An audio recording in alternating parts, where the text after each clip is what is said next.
and welcome to Rockstar Manager. I'm Dr. K, the management professor, and this episode is about moods, emotions, and more. We'll define some terms, then dive into the structure of a mood, sources of moods and emotions, and some interesting facts. And I'll do my best to keep it pithy. Before we get started, please subscribe to my channel by hitting the subscribe button down below and also hit the notifications button so you'll see each time I post a new video. To get started, let's define some terms. The first term is affect. This is an umbrella term that spans a broad range of feelings, which includes moods and emotions. Moods are longer in duration, like hours or days, and less intense feelings than emotions, and they often arise with a specific triggering event. Emotions are shorter in duration, like minutes. They're more intense and discrete, and they're often caused by a specific event. Let's start with emotions. There are dozens of emotions, including love, joy, hope, happiness, and that's all on the positive side. There's also anger, frustration, fear, disappointment, and embarrassment on the negative side. Another term I want to introduce is positivity offset.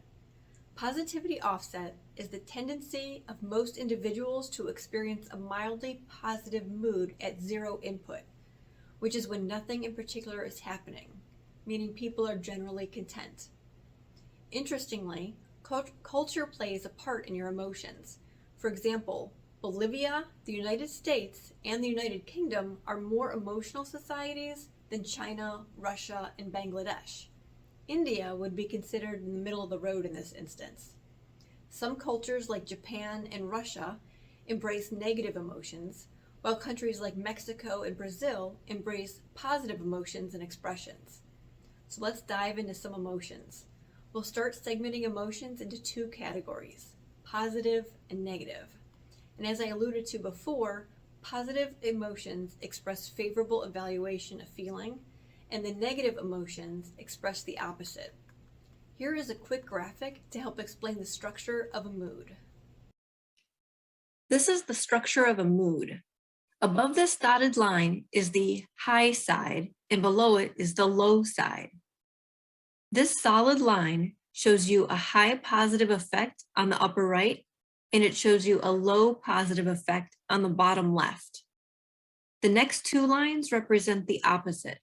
For example, looking at the solid line, the upper left shows you a high negative effect and stretches to the bottom right, which shows you a low negative effect. This circle represents a flow of moods that range from high to low positive effect and high to low negative effect. Excited, elated, and happy are all high positive effect moods. This portion of the circle is the most favorable type of mood that you can have. Content, serene, and relaxed are low negative effect moods, meaning that while they fall on the negative effect side, they ranked low, kind of like a double negative, so they're considered a positive mood. What you see on the right are all positive moods. High negative effect moods include tense, nervous, stressed, and upset. This portion is the most negative mood that you can have. Sad, depressed, bored, and fatigued are low positive effect moods. What you see on the left are negative moods.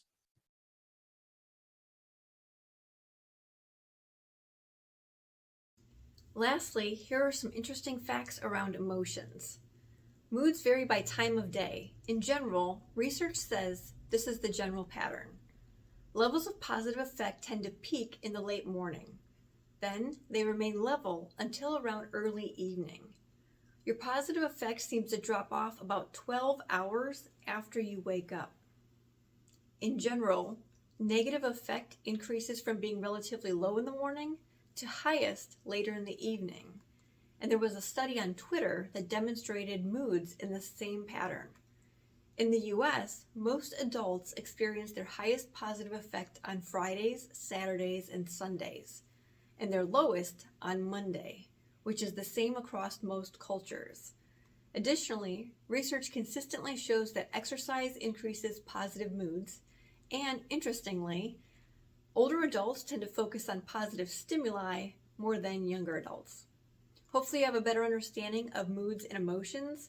If you're interested in learning more about related managerial topics, you can read Judge and Robbins' Organizational Behavior, or you can find my book, Rockstar Manager from Theory to Practice at Barnes & Noble.